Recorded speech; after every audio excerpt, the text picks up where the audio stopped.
There is considerable discussion in the online historical community about the behaviors we should adopt and the habits we need to cultivate to improve our conduct and lead a virtuous life. However, it rarely addresses the harmful habits that we have already incorporated and that have a totally negative impact on our life. Epictetus expressed the idea that there are two vices even darker and more serious than others: the lack of persistence and the absence of a persistent and resistant high dominance. Epictetus recognized that the key to a correct life lies in persistence and endurance. Persisting implies never giving up the effort and acting correctly, even when the will is weak.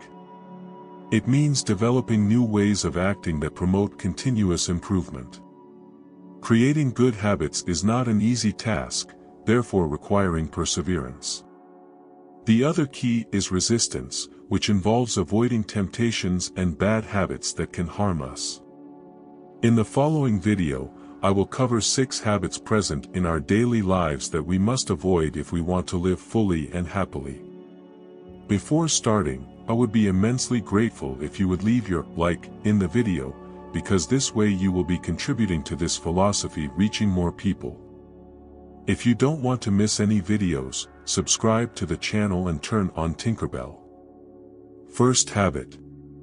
Stop wasting your time. We tend to complain that our days are scarce, but we act as if they are infinite. Cicero deeply reflected on the brevity of life and concluded that many of us simply exist, not truly live. We spend our time on activities that add nothing to us and procrastinate on what really needs to be done when we are overwhelmed by laziness. We behave as if life is eternal, ignoring that time is our most valuable resource.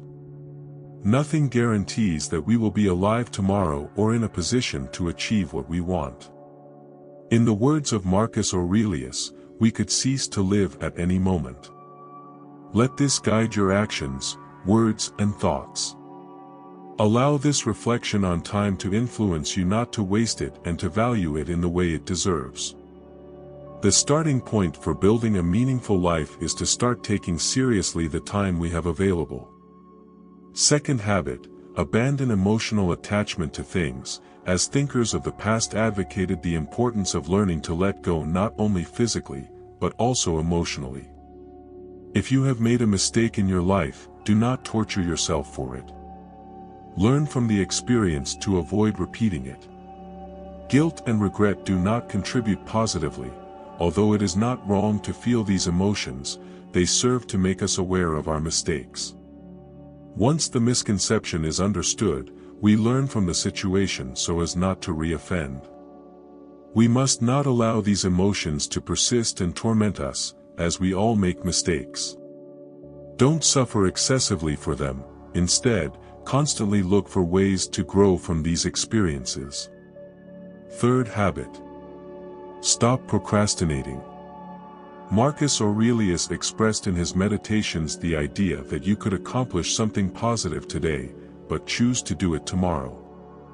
In the words of Seneca, all fools have in common the habit of always preparing to start, rather than simply acting. It is preferable to say, "I will do it now," instead of, "I will never do it." Postponing often leads to unreached results. If there is something to be done, do it immediately. Postponing tasks, even if it causes laziness, is counterproductive. It is better to fulfill obligations immediately for 2 reasons: time is limited, and rest is more satisfying when preceded by the fulfillment of duties. Postponing something out of laziness generates feelings of guilt, impairing the pleasure of rest. Moreover, sooner or later, the obligation will need to be faced, resulting in no gain by procrastinating. Few sensations surpass the satisfaction of a job well done, and doing it correctly implies doing it at the right time, not postponing it for later. Fourth habit. Cease to be submissive. Cicero expressed the idea that all are in some way slaves, some to lust, some to greed, some to ambition, and all are captives to hope. Everyone is a hostage of fear.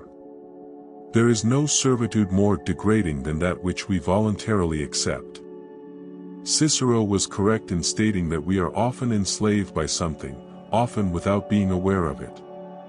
We forget that to achieve true freedom, it is necessary to have complete control over our mind, enabling us to resist the temptations that arise on our journey. Discipline is the most effective tool to achieve this freedom. Although it is more challenging for some, we must all remember daily, who is in charge, us or our impulses.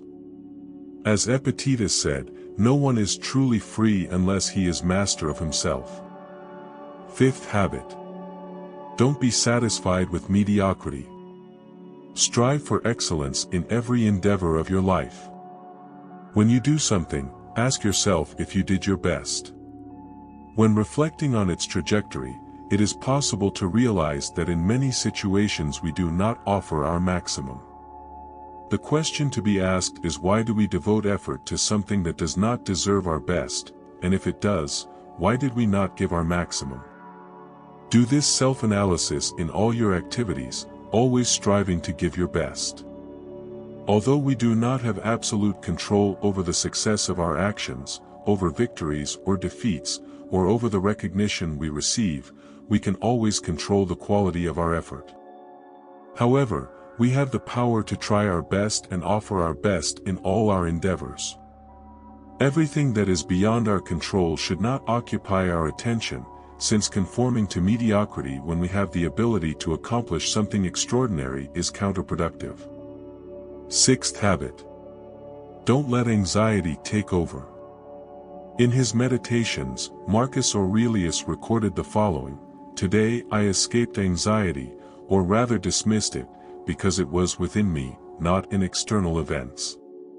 External events do not generate anxiety. You are solely responsible for this feeling, since it arises from your thoughts regarding future problems. Anxiety does not benefit or improve you. In fact, it does not contribute to solving the problem. It's just a thought that torments you, worrying about what may or may not happen in the future. Recognize that what happens in the future should not be a cause for concern. Regardless of the uncertainty that permeates your life, you have overcome more challenging situations before. Understand that you have the tools you need to deal with any adversity that may arise. Make a clear distinction between what you cannot control and what is within your reach. When considering the worst-case scenario, you will often realize that the situation is less serious than you imagined. If there are any habits in your life that you want to abolish, share your comments. This video aims to help eliminate harmful behaviors present in our daily lives by replacing them with new habits explained in this channel. This is the path to a serene, happy, and purposeful life.